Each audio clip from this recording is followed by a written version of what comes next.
Do you know whose arms are the most embarrassing in the dinosaur world? Not the T-Rex. It is a monster that could chase a T-Rex all over the place. You've mocked the T-Rex's tiny arms, right? You haven't seen Carnotaurus's T-Rex.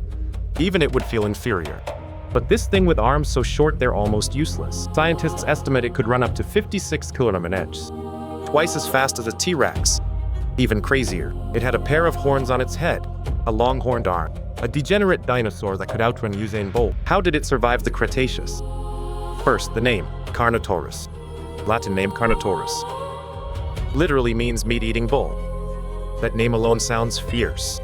But what really blew scientists' minds was when it was unearthed in 1984, because what they dug up, every feature defied expectations. Its discoverer was José Bonaparte, an Argentine paleontologist. The excavation site in Chubut Province, Patagonia, Argentina, a barren South American plateau. Officially named in 1985. Species name SARS, after the rancher Sastre from that land. A tribute to the land. The fossil's completeness was a miracle at the time. The skeleton was nearly complete, and it even preserved skin. That's the first chilling detail. Carnotaurus's skin fossil is the best preserved large carnivorous dinosaur skin ever. One of them. Not bones. Skin, 70-million-year-old skin. You can still see the texture today, covered in mosaic-like tiny scales, each about 5 mm in diameter, flat and non-overlapping, densely packed together. On the flanks, there were larger conical raised scales. No feathers at all, smooth, hard, exuding a cold, fierce vibe. Now, about the arms. Carnotaurus body length, 7.58 meters, weighed about 1.52 tons, a truly massive creature. But its arms, the forearm was only 1/4 the length of the upper arm. Hold on. Let me slowly explain how extreme that ratio is. Bend your arm. Forearm to upper arm. Normal ratio is about 1:1. But Carnotaurus's forearm was only 25% of the upper arm. Upper arm this long, forearm this short. 4 fingers completely immobile. The 4th finger might not even have had a claw. This isn't short, this is vestigial, paleontologists concluded. Carnotaurus's arms, among all known carnivorous dinosaurs, are the most extremely degenerate, bar none.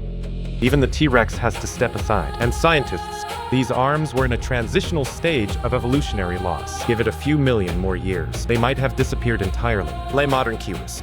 Wings shrunk to 2 thin sticks, just hanging there as ornaments. So what purpose did these arms serve? What use were they? Probably none at all. Nature is too lazy to clean up junk until it becomes a real hindrance. But evolution has a compensation mechanism. Lost arms, gained legs. Carnotaurus's speed is the fastest among known large theropods. 40 at 56 km/h. T-Rex maxed out at about 29 km/h. Carnotaurus could outrun it by nearly double. Some researchers call it the cheetah of the Cretaceous. The secret to this speed lies in the tail base. Carnotaurus caudofemoralis muscle, the muscle connecting the thigh bone and tail vertebrae, was extremely developed. Each leg's caudofemoralis weighed 137 kg. What does that mean? An adult black bear weighs about that much. On each of its legs, there was muscle equivalent to a bear's weight, dedicated to driving its running. This wasn't running, this was exploding. Prey couldn't escape. Simple logic. If you don't have faster legs, you're the foot. Now about those horns. In Earth's entire history, among known bipedal carnivorous dinosaurs, only Carnotaurus had a pair of horns on its forehead. Just it. No other. 2 horns sticking out diagonally above the eye sockets. Bony core about 15 cm long. Thick and solid. Solid cross-section. Scientists speculate they might have been covered in keratin. The outer shell lay modern cow horns. Bone as the core, with a longer keratin sheath outside. When alive, those horns might have been much longer than the fossil suggests. Much more dangerous. Its skull was about 60 cm long, proportionally short and deep. Completely different from other carnivorous dinosaurs' elongated skull. What were these horns for?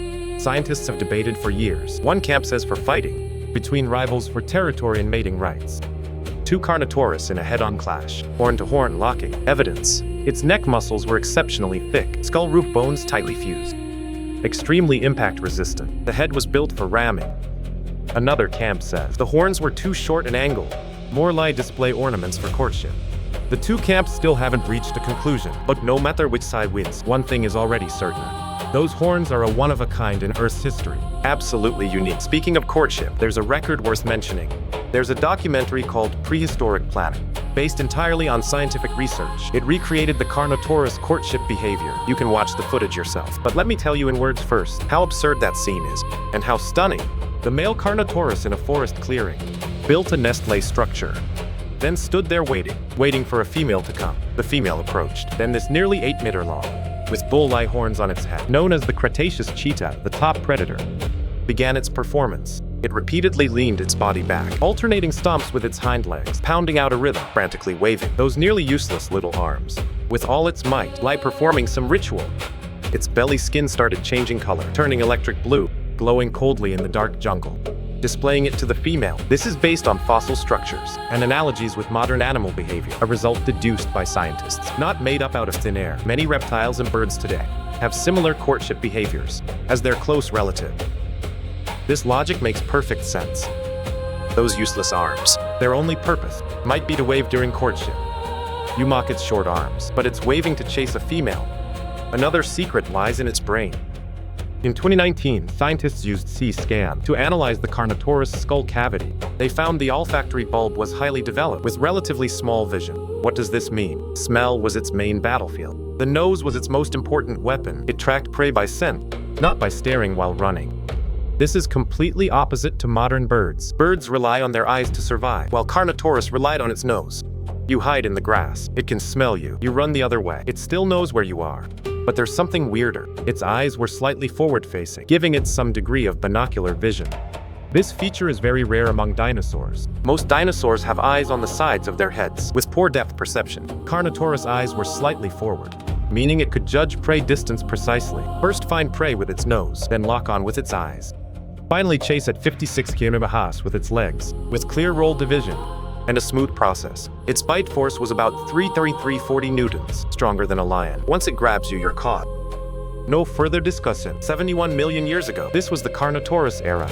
It ruled the late Cretaceous South America, on that isolated, evolving land, becoming the absolute top of the food chain. Then 66 million years ago, that rock fell from the sky.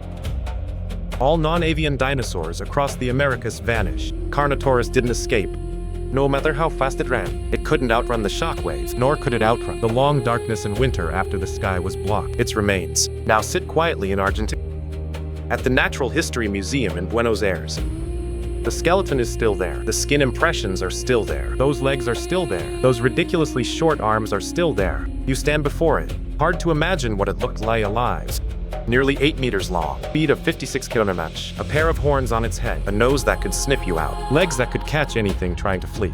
Belly turns blue, and it could dance. Arms don't matter. It never relied on its arms to eat. Evolution can be so cruel and so precise. Keep what's useless or discard it.